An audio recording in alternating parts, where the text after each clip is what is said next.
Israel और Hamas की जंग ने पूरी दुनिया को झकझोर के रख दिया है। दुनिया दो खेमे में बंट चुकी है। एक तरफ गाजा पर इजराइल के हमले की निंदा की जा रही है, तो वहीं दूसरी तरफ इजराइल ने हमास की तुलना आईएसआईएस से कर दी है। इस जंग को लेकर संयुक्त राष्ट्र सुरक्षा परिषद में चर्चा हुई। चर्चा इस कदर गर्मा गई कि बीच चर्चा में इजराइल के राजदूत ने संयुक्त राष्ट्र के महासचिव एंटोनियो गुटेरेस से इस्तीफे की मांग कर दी। Mr. Secretary General, the UN was established to prevent atrocities, to prevent such atrocities like the barbaric atrocities that Hamas committed. But the UN is failing. The UN is failing, and you, Mr. Secretary General, have lost all morality and impartiality.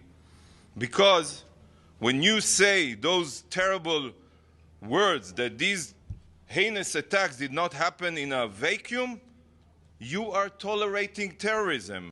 This is a pure blood libel. And I think that the Secretary General must resign.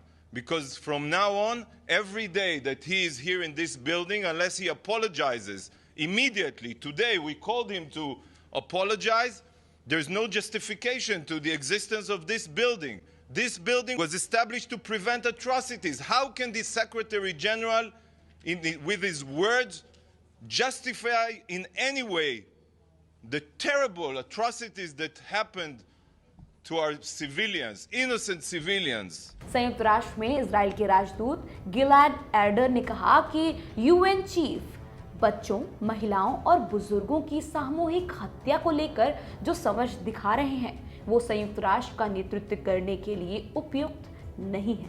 मैं उनसे तुरंत इस्तीफा देने की मांग करता हूं।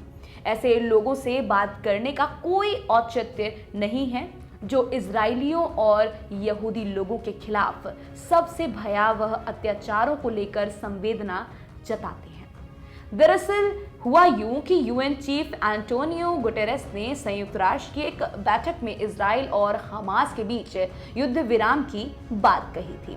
उन्होंने कहा था कि अंतर्राष्ट्रीय मानवीय कानूनों का सम्मान किया जाना चाहिए।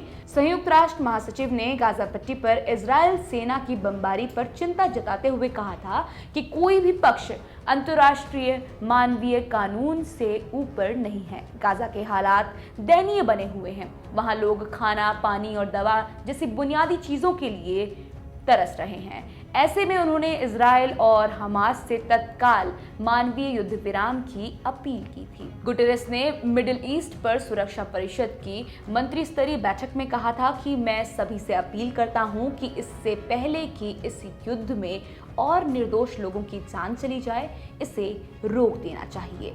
अंतर्राष्ट्रीय समूह को ये मांग करनी चाहिए कि सभी पक्ष अंतर्राष्ट्रीय मानवीय कानून के तहत अपने दायित्व का पालन करें। They have seen their land steadily devoured by settlements and plagued by violence, their economy stifled, their people displaced, and their homes demolished. Their hopes for a political solution to their plight have been vanishing.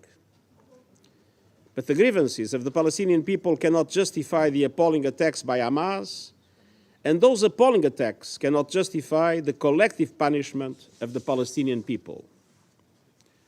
Excellencies, even war has rules. We must demand that all parties uphold and respect their obligations under international humanitarian law, take constant care in the conduct of military operations to spare civilians, and respect and protect hospitals. बता दें कि इस बैठक में America के विदेश मंत्री Antony Blinken, Israel के विदेश मंत्री एली कोहेन, फिलिस्तीन के विदेश मंत्री रियाद अल मलिकी और ब्राजील के विदेश मंत्री माउरो वियरा भी शामिल थे। फिलहाल इस वीडियो में इतना ही। देश और दुनिया से जुड़ी खबरों के लिए लोकमत हिंदी को जरूर सब्सक्राइब करें।